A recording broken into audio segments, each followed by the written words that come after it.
Hello everybody and welcome back to my channel. My name is Ella and today I wanted to do something a little bit more relaxed, I guess, and it's a little bit of a film review because I finally watched House of Dynamite, which, spoiler warning, I didn't really care for it, obviously. I don't usually care for movies about the military and things like that, and so I didn't expect to come out of this finding my new favorite movie, I was just kind of interested to see if it would, be your standard military propaganda, or if it would maybe critique it a little bit more, The movie was directed by Catherine Bigelow. She also directed Zero Dark 30, The Hurt Locker, and Point Break, so she's not exactly unfamiliar with this genre. And the movie was written by Noah Oppenheim, which I can't lie, when I saw Oppenheim in the credits, I was like, right, no, I don't know anything about that guy. But to me, it was just kind of another movie to show off and brag about American exceptionalism, despite the fact that they failed. Basically, spoiler warning, essentially, if you don't want to have any spoilers. The plot of this movie is essentially the radar has picked up a nuclear missile on its way to the American continental area somewhere, but the radars have missed completely where it came from. They don't know the origins of it, they don't know the country behind it, they just know it's on the way. It is about 19 minutes to landfall. First, they try the GBI interceptors. The first one fails to separate, and the second one misses. Following this, one of my favorite lines of the movie is delivered by Secretary of Defense Reed Baker.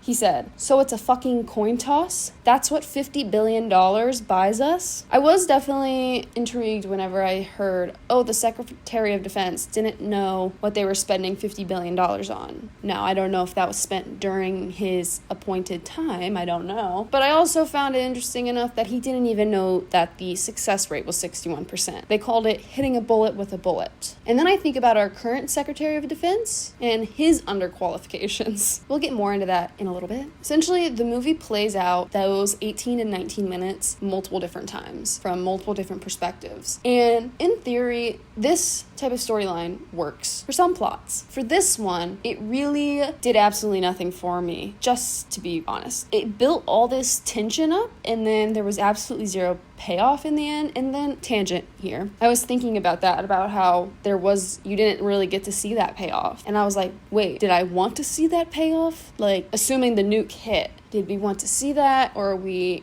meant to sit in that uncomfortable feeling, Tangent over. I said it a little bit earlier, but this film could have been so much more if it critiqued way more, if it had so much more commentary about how we're spending all this money on our military in real life. That's not a fictional thing. How effective is it, really? How is it effective sitting in this house of dynamite that we've built? Unfortunately, the film didn't, to me, feel like it was critiquing enough. It was just kind of, and it was partly because we were seeing all these different perspectives. The characters really fell flat for me, so I didn't even really connect with it at all. As soon as you would connect with the character, it would change, and then you're like, okay, well, what about them? What are they doing? Like, are they okay? And so it didn't work out for me. But one of the biggest questions in the film is who launched it, because they don't know for sure. There is no clear answer about who did it. Russia, North Korea, China, but they don't know for sure. But despite this, they are seriously considering a counterattack. That's the final big question of the film, is if the president is going to launch a counterattack. But do you launch a counterattack if you still do not know for sure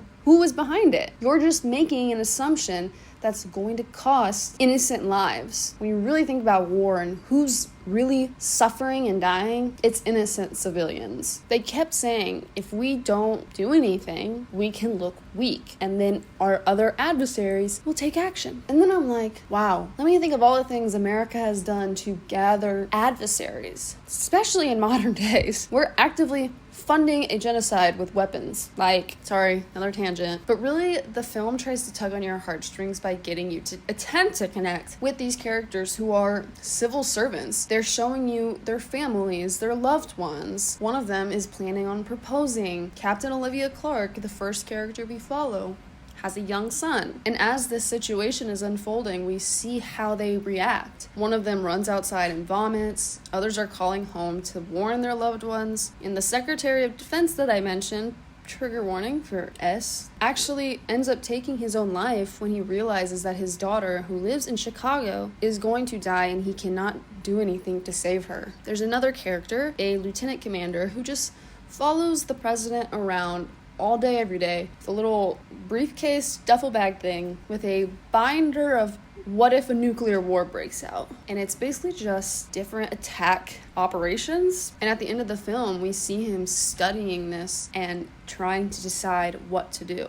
And I think of the US dropping atomic bombs. In fact, we are the only nation that has dropped atomic bombs on Hiroshima and Nagasaki. And obviously, there were things that Japan was doing in World War II that were not good. I am not defending Japan as a country. It just hits home that civilians are the victims of war, while elites get to sit in their safety and security, but they're still putting out these videos trying to rally you to defend your nation in their name. It's so interesting because I feel like when I watch fantasy TV shows or movies specifically, king or queen or whatever leader they are is always like on the front line fighting the battle or whatever. In our world, that is so far from the truth. Hold a couple people, I think. Select nations, I think. I'm thinking mainly of Zelensky right now, I feel like. I know he's very in it. And to me, the US has been like planning for a hypothetical world war since the last one ended. And it kind of reminds me of, not to make anyone mad, but people who are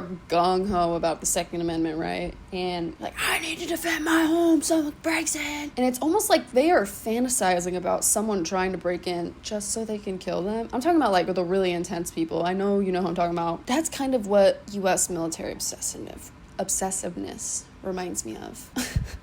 And just talking about war and how much of a money-making business it is, that war is profit, and the cost is innocent civilians. In the film, they also very lightly touch on AI in military weapons, you know, how some countries have been testing them and maybe our radars are not up to speed with them. And that reminded me of the 100, when the AI is the one that launched all the nuclear bombs. Not to fearmonger, please don't. But if you know, you know, the 100. And I was like, maybe this is me wanting the world to be good and happy and healthy, but like, who's gonna stand up and say that enough is enough and war is stupid? When I think about nuclear war, I always remember my history teacher one year. We were talking about nuclear weapons, and he's like, oh yeah, we always say people who drop nuclear weapons would be crazy, right? Who's the only country that's dropped nuclear weapons? The US, right. And they are still seeing effects of that radiation today. Additionally, I read a Substack article that I'm going to link at the very top of my description, I think, because I would just be copying everything from that article and be quoting it way too much, and I just kind of want you guys to go read it. It's from Tom Sugar. He basically goes through and critiques all the errors. He essentially just critiques the nuclear decision-making and the way it was portrayed in the film and his issues with it, and he can say it way more eloquently than I ever will be able to, so I really recommend going to read it if you want to hear more about that. But I also read another Substack article from Lisa Savage, and she included a quote from John Wolfslaw, who is the director of global risk for the Federation of American Scientists. He said, "There's one major flaw in the movie, and that is the stereotype that the military leaders will be gung-ho to launch, and only some plucky civilian will be able to slow them down. This is neither how I have found the military leaders with whom I have worked, nor does the scenario painted in the movie justify the positions taken." And Savage really points out that this quote in modern context doesn't really hold the same weight, where some of the secretary heads of this administration are wholly underqualified, have zero experience in leadership roles or leadership roles of this size with this organization. People like Pete Hegseth as the Secretary of Defense, which from what I read, I believe his highest level of leadership experience is platoon leader. And I may not know a lot about military. I don't think that makes you qualified. He really does not have the experience leading a large organization, let alone the goddamn Secretary of Defense. Jill Lawrence writes, Trump wants a team of outlaws, like-minded pals who ignore laws, boundaries, ethics, norms, civility, respect, and manners. Ruth Ben-Ghiat coins it engineered incompetence. Not to mention, this is the dude that has multiple tattoos that are tied to right-wing extreme Christian nationalism, which in a country that is meant to have separation of church and state, Christian nationalism. Right. Returning to Wolfstall's comment in Sugart's review, ideally people would respond appropriately, but this era of administration has left me feeling a little less than confident, I guess you could say. And like I said, overall, in terms of just the execution of the plot and storyline and the way it was laid out, I didn't care for it. Taking out all political modern world context, if I was just watching that in a perfectly peaceful world, which would they make this in a perfectly peaceful world?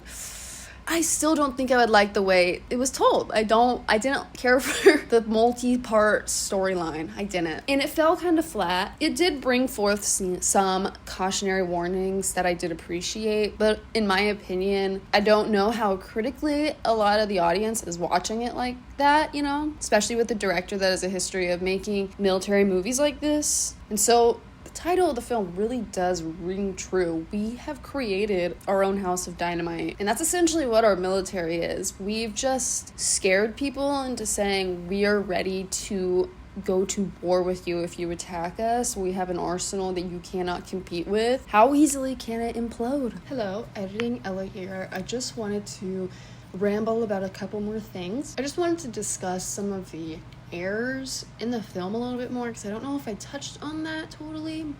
And obviously I'm not a military expert, and that's why I pointed you guys in the direction of the Sugar piece on Substack, but I did want to touch on it a little bit, because in the movie in production there were multiple government consultants to ensure that the film was accurate, and there's that list of consultants in the credits, which I'll have on screen here. Sugar kind of hits home that all of the errors made really accentuate that chaos and fear. So it's obviously, like, in terms of film, you're gonna exchange realism for dramatics, because that's how you get more people engaged with the movie, how more people are gonna finish it. But in my opinion, in a film like this, when you're discussing a nuclear weapon is going to hit a major city in the US, killing millions of people, you're saying, maybe we should really try our best to stick to the realistic parts. Which, when it comes to the actual people in the film, people on the ground working through this situation, it's obviously hard to know how people would react, because obviously we don't know. Some people will freeze, some people will really pull themselves up and work, but you would like to hope that the people that are employed in these positions are the best of the best, know exactly how to work under pressure, and do not crumble. Not that these people truly crumbled to the ground, but it was still very chaotic, very messy, and they didn't seem like they had a lot of plans in place for this. And Sugar, again, says it pretty clearly that for a film that is boasting this aura of authority, it's pretty messy. One example that he gives is that lieutenant commander that follows the president around with the nuclear war binder. Early on in the film, when we're introduced to him, or not early on, when we're introduced to him, different military leaders label him as the president's strike advisor. They tell the president, he's your strike advisor. But then, later on, he actually tells the president himself, the lieutenant commander, that his role is to explain options and execute orders, not to advise. So which one is it? Are you an advisor or are you not? So obviously, to kind of round it all up, I do believe that the discussion regarding nuclear weapons and nuclear war does need to be had. And in my opinion, I believe all nuclear weapons need to be destroyed and military budgets need to be redistributed. So I understand that it is probably my bias towards military movies, but it just felt like another military propaganda film to me. So those are my editing thoughts. Let's continue on with the last bit of the video. So yes, this film did get an 11-minute standing ovation at the Venice Film Festival, but I guess that rings in at mid, considering the longest standing ovation came in at 23 minutes for the voice of Hind Rajab. So I was actually searching if that was on streaming anywhere to watch it, and I could not find it.